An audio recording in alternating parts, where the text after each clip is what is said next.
Judy also had a presentation on how we are going to do it.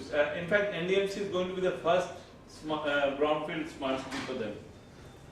What was explained to them is, first when you say a city is smart, we have a definition, we don't have. So what we do is, we do a study, and this study takes time. We have to engage with the RWA, the Market Traders Association, and our call center, which is working 24/7. You can try right now also. If you give a call to the call center, the unique thing is, you only can close the call. Nobody else can close it. You see, if you give a complaint, until your voice says, I'm okay now, the call is not closed, whether you speak in Hindi or English.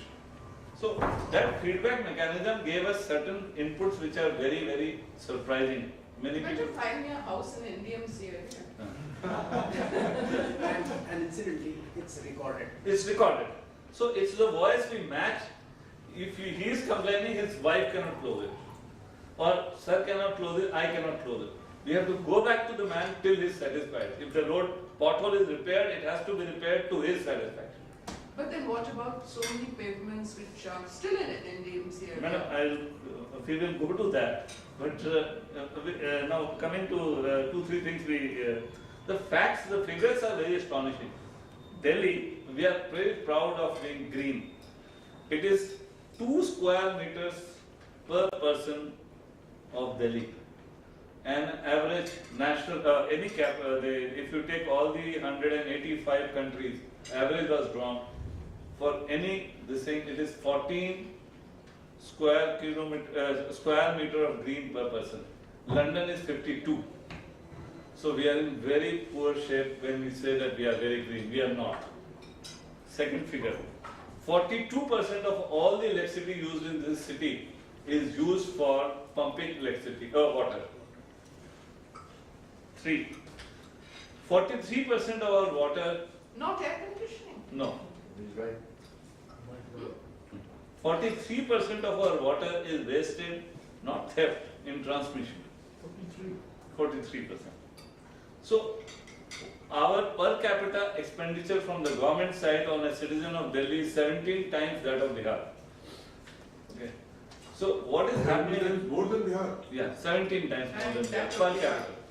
You have to take budget of MCD, DDA, NDMC, Delhi government, Delhi Cantonment Board, and all other central government bodies which are spending it.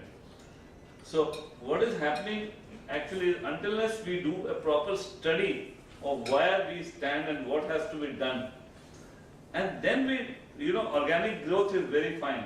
You decide that we do this and we will do that, fine. But we have to actually go by what is the feedback. For example, while I was coming, there was a jam. There is a jam because of some sick function of Guru Tegh Bahadur Martyrdom or somebody. I'm sorry. So I took a route from Rajghat to come here.